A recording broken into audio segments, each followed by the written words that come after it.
In 1931, a widow in western North Carolina raised 3 children through a full winter with no income, no government aid, and no grocery run from October through March. She fed them, kept them clean, and kept them healthy using 5 skills her mother passed down before she turned 12.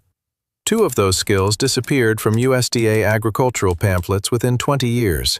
One of them is now sold as a weekend survival seminar for $250 a ticket. Hit subscribe. Let's count down. Number 5. Lye soap from wood ash and fat. Your great-grandmother never bought soap, not once. Every pioneer kitchen kept a leaching barrel beside the fireplace.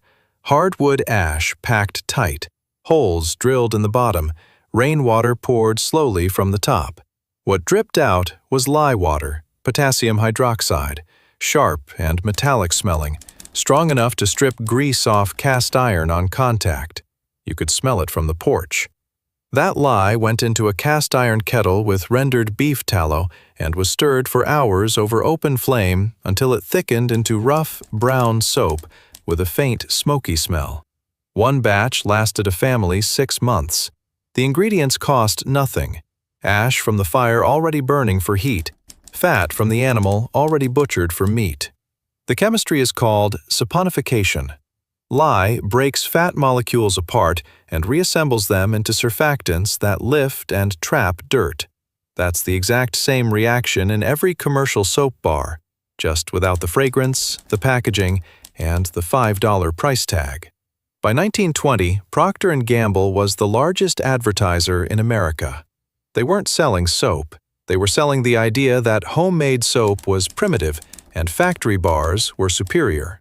Within 2 generations, the leaching barrel disappeared from every American yard. You never needed to buy soap. You only needed to know that ash plus fat plus patience equals clean. Number 4. Fermented food preservation.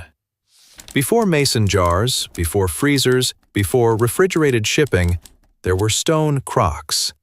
Every autumn in Appalachian farmhouses, cabbage was shredded, salted, and packed tight by hand. You pressed until the liquid rose above the leaves, weighted it with a smooth river stone, and set it in the root cellar. The smell that filled the cellar over the next 2 weeks was sour and alive, tangy enough to make your eyes water if you leaned in close. What happened inside that crock was controlled microbiology. Lactobacillus bacteria consumed the sugars, produced lactic acid, dropped the pH below 4.0, and made the environment lethal to every pathogen that could harm your family. No heat required, no equipment to buy, just salt, vegetables, a container, and time. The fermented food wasn't just preserved, it was more nutritious than fresh. B vitamin content increased, mineral absorption improved. Gut health benefits were real, decades before the word probiotic was invented. The USDA pushed pressure canning in the 1930s and freezing in the 1950s. Both required equipment purchased from a manufacturer. The crock required nothing. Within 1 generation, the crocks were shoved to the back of barns, and the knowledge of how to fill them went with them. Your great-grandmother's sauerkraut sat in a dark cellar all winter and came out perfect every time. She didn't need a label to know it was good for her. She could feel it. Here's what nobody says out loud. Every skill on this list was replaced to references to the commercial. Sometimes the product was better. Sometimes it just cost more. But every single replacement turned a free skill you owned into a recurring purchase you couldn't stop making. A skill learned once costs you nothing after that. A product bought monthly costs you forever. The math isn't complicated. The pioneers understood it without an economics class. They just called it not being beholden to anyone. Number 3. Seed saving across generations. Every seed in a pioneer garden was a letter from the past. Your ancestor chose the tomato that ripened first in a cold August. She let it go completely to seed, dried those seeds on a piece of newspaper, folded them into a paper envelope with a handwritten label, and stored them through winter in a tin. Next spring, she planted them. The generation after that was slightly better adapted to her specific frost dates, her exact soil, her summer drought patterns. Over 30 or 40 years, a family seed collection became something you could not buy anywhere.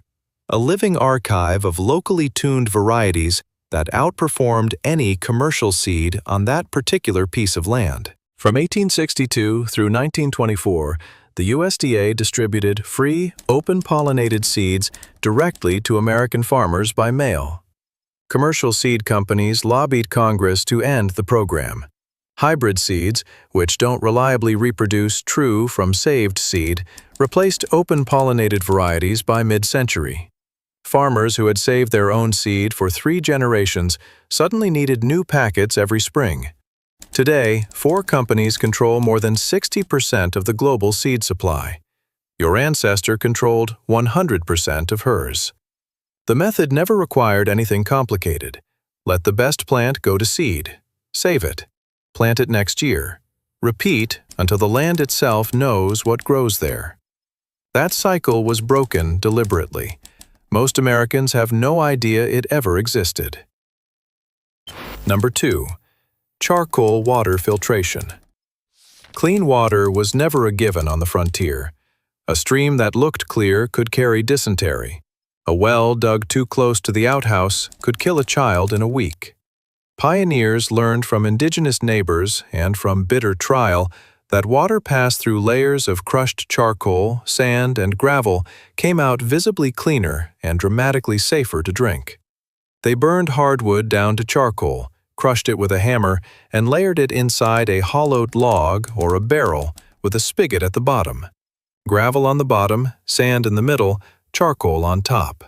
Water poured in smelling of mud. It came out smelling of nothing.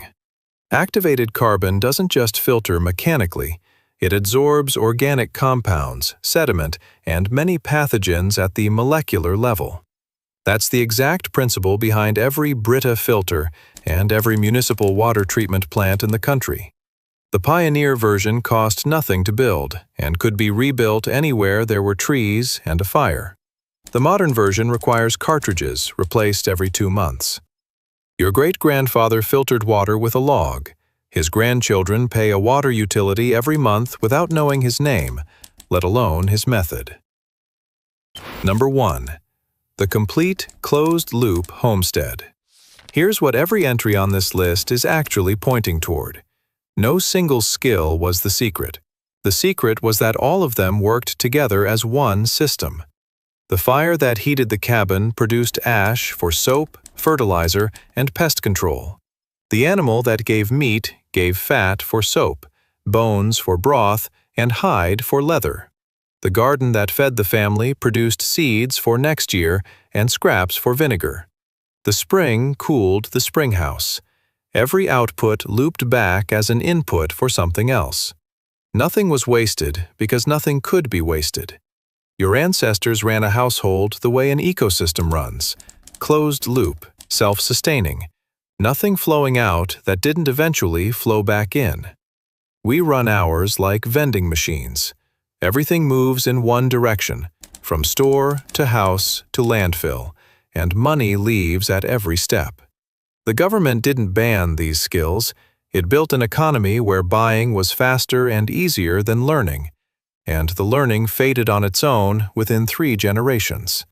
No conspiracy required, just convenience applied consistently, until the alternative became unimaginable. But here's the part that matters. The chemistry hasn't changed. Ash still makes soap. Salt still preserves food. Charcoal still filters water. Seeds still grow into the same plants they always came from. The biology is identical to what it was in 1880.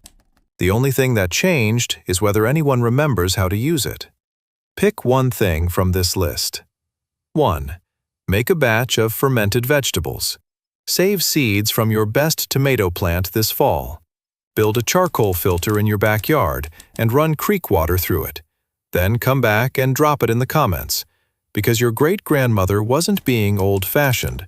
She was building a life that didn't require anyone else's permission to function. Now you know how she did it.